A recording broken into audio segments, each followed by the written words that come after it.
Good morning. It's Thursday, the 29th of January. You're watching Europe Today, your morning fix of European news and analysis live on Euronews. I'm Maret Gwyn, stepping in today for Maeve McMahon. Coming up on today's show, the EU's 27 foreign ministers are in town with Iran high on the agenda. After thousands were killed in the regime's recent crackdown on protesters, EU ministers are expected to approve fresh sanctions. Iran is also on high alert this morning for a possible US attack as Trump ramps up pressure on the regime to strike a deal on its nuclear program. Standing by for us at the European Council down the road here in Brussels, where ministers are arriving right now, is our EU correspondent, Shauna Murray. Shauna, good morning. Thanks so much for joining us. Tell us first, what can we expect today in terms of new sanctions on Iran? Well, as we know, Mara, as you mentioned there, Iran very much back centre stage. We saw that post yesterday from US President Donald Trump saying there's a massive armada on its way to Iran. He's demanded they cut a deal on their nuclear programme. He's reminding them of last summer and his strikes against the regime under the codename Operation Midnight Hammer. Meanwhile, here in Brussels, EU Foreign Affairs Minister behind me, they're going into that meeting. They'll announce sanctions on 21 Iranian individuals responsible for the violent repression of Iranian protesters. That's members of the Iranian Revolutionary Guard. Euronews has the details on these sanctions. They include people like the Chief of Police. There's also going to be sanctions on 20 companies responsible for Iran's new programme in relation to drones and supporting Russia. And there will be a designation of the Iranian Revolutionary Guard as a terrorist organisation. This was announced or decided just late last night after France, which was holding out, decided they would support this. So we heard from Kaja Kallas, the EU's foreign policy chief, agreeing and saying that this would happen today. Mared? And Shauna, also the question of how Europe can prepare to defend itself in an increasingly dangerous world could also come up in these talks.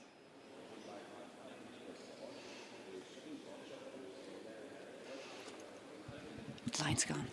I believe we've lost Shauna there, but we did get that update on the sanctions that we're expecting the EU to announce, including that blacklisting of the IRGC, which is the Iranian Revolutionary Guard. We will hear more from Shauna during the day here on Euronews. But in the meantime, we'll move on, and we're now moving on to the NATO boss, Mark Rutte. His comments earlier this week have divided opinion across the continent. Our Jakob Janus has been taking a closer look at who Mark Rutte really is. Mark Rutte is on fire. And his message to anyone who thinks the EU can survive militarily without the US? Keep on dreaming. You can't. And there is backlash, but Rutte doesn't care. Why? Because he's the only European who speaks Trump's language. But when he takes off his glasses, who is he really? Meet Teflon Mark. He was the longest-serving Dutch Prime Minister because absolutely nothing sticks to him. He went from riding a bicycle in The Hague during his premiership to flying constantly across the Atlantic to put out NATO fires. And meet the pianist. He gave up his dream of becoming a musician because he claimed he wasn't good enough. But he mastered a different instrument called consensus. With the Greenland clashes testing the alliance, he's working overtime to keep 32 nations in tune, while Washington keeps trying to change the sheet music. And Brussels calls him the Flying Dutchman. Not because of the myth, but by constantly flying back and forth to the White House. He is a top collector of miles and more points. Finally, meet the good cop, complimenting Trump's bad cop. The man who once led Europe's frugal four, refusing to spend a single extra euro, is now pressing Europe to spend 5% of its GDP on security. And then there is the daddy issue. He once joked that Trump is the daddy of geopolitics. Well, judging by the leaked text where Rutte praises him, it seems Mark is trying very hard to be his favorite child. But Mark, being Trump's favorite is a hard job. And I am sure our friend Elon can tell you something about it.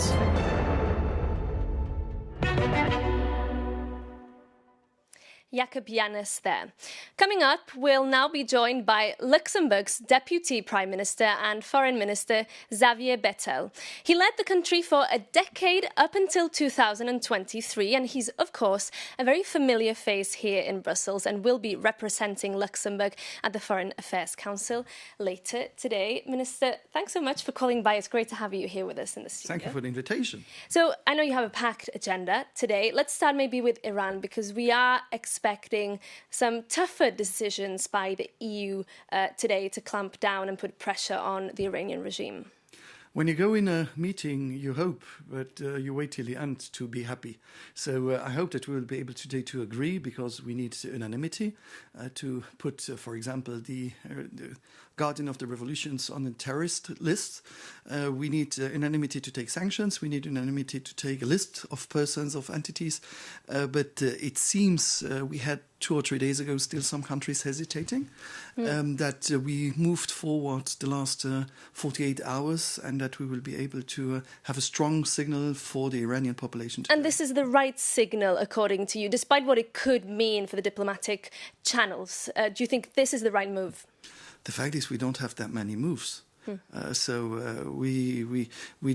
are not working like the USA are working to send an armada and to have the armada waiting to bomb. And what do you make of those threats that we've heard from Trump yesterday? Everything is possible. The fact is, I learned one thing. I was Prime Minister for the first years of President Trump, and now he's again the president. Everything is possible. He's also trying to get a bigger role in the future of Gaza. I know that will also be under discussion. What do you make of his board of peace? The fact is, if every progress for stabilization of the situation and a ceasefire and a final ceasefire, not a permanent ceasefire, not temporarily, and then a strong government and support to build up Gaza is something I support. But the problem is now, for the moment, we have a parallel UN. We have, in fact, a new private body, if I could say, who will decide about the future of a territory. So it's a bit special, and the Palestinians are missing. You have the Palestinians not around the table when it's going to be about their territory. You have a president, even if he's not president anymore, who has a veto right at life. And then you have Russia sitting around the table when it's a boat of peace, you just called it. I just want to remind that Russia is an aggressor in Ukraine. And so to give the feeling that they are peacemakers is a bit special too. So you think this is less about the Palestinians and their future, more about Trump trying to supplant the UN? The fact is, if it helps, I don't want to make everything bad. If it brings positive aspects on the ground in Palestine, I will help these points. But we need Palestinians around the table. But the fact is that Trump is a businessman. He wants to have results, quick results. For him, the UN is too complicated. But, I'm coming from a small country. If international law and international regulations are non-respected anymore in future, and it's the power of the strongest and the biggest, this is not good for me. And also for a lot of other countries, it's not good. He has been challenging the very rules on which the international order is now based. But with Ukraine, he has managed to get Russians and Ukrainians around the table. Does he deserve credit for that? And shouldn't Europeans be doing more to get directly involved in these peace talks? I just want to remind that he was the first one to take President Putin out of the isolation, bringing him to Alaska, where everybody was saying we need to show that we don't want to work with him. So he was the first one. We need a talk. Someone able to talk with Russia. But the fact is, I just want to remind that he said, I think it was 48 hours when he was coming in office, that he would find a solution. And a solution cannot be humiliation of Ukrainians. Too many people died. It's time for direct talks with President Putin. Should Europe be sending an envoy to these talks? If we don't have talks, we want to find solutions. I had talks with President Putin and President Zelensky 3 years ago when I was still the Prime Minister, and every week, and we had good talks. But I have to admit that I had some pressure from other European countries who didn't want me to have these talks. They told me, Luxembourg to be able to have these talks? That's a big error, because this is it's the question of human relations, not the question of the size of the country who makes a difference. And on the other hand, Bucha happened, and after Bucha I was not able to have these talks anymore with President Putin. But we need to talk with them if we want a solution. If we can't talk to them, we won't find a solution. And if I was too small to do it, if then President Macron or someone else is able to represent Europe because they don't want to talk to Kaja Kallas, but I think without talks we won't find solutions. So Macron, anyone else you think in the continent who could represent you? You seem to know Putin. You've met him in Moscow. Would you be willing to take on this role? I don't have the ego to say that I'm the right person to do it, but if people are convinced that I could be helpful, I will do it in any position. I don't need to be on the front of the scene. I can do it also on the back. When I had talks with President Putin and President Zelensky, I didn't speak that much about it. But then when there was a press statement from the Kremlin, it was difficult to deny anything. So, but if I can be useful, I love to be useful, but I don't have the ego to say that I'm needed. Meanwhile, of course, the Ukraine war is raging on and Europe is really having to think about its future, the transatlantic relationship in tatters after the recent threat over Greenland and so on. How do you see the future? And what do you make of Mark Rutte's comments earlier this week that Europe can keep on dreaming if it thinks it can go alone? If it's now, it's like now. For me, in fact, Europe has a wake-up call also because of President Trump. In fact, I see that we have rules, everything is in honeymoon. Who represents Europe? I see Kaja Kallas was, for example, not in Washington when there was discussions with the president. It's her job. So I think it would be important to see how we could have also legitimacy that for the next European elections, or the president of the Commission or the president of the Council should be someone who's got the legitimacy also from the electors. That would be in elections and they could be directly elected. So to be the one who can try to form the next Commission, and then they still need a majority in Parliament, but so that we have a president of Europe who is really the strong person. We are absent. There are discussions in some countries about Ukraine. Okay. Europe is not there. We're going to have to leave it there, Minister. Thank you so much. We hope to get you back in the studio very soon. Now, moving on, public backlash is growing in Italy over the US's decision to send officers from its ICE immigration agency to the Winter Olympics next week. ICE agents were involved in a fatal shooting in Minneapolis over the weekend. For more, we can cross over to our correspondent, Giorgia Orlandi, standing by for us in Rome. Giorgia, good morning. Give us a sense of what the reaction has been to all of this in Italy.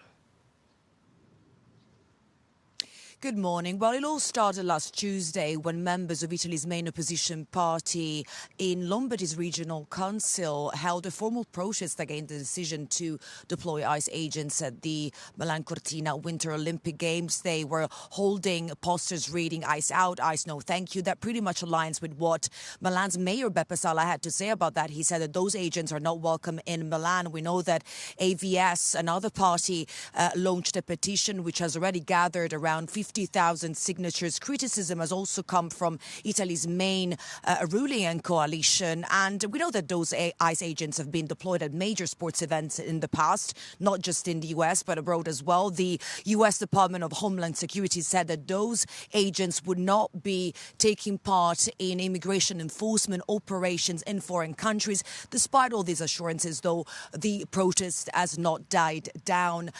Two ICE protests have already been organized in the next few days by centre-left organizations and trade unions.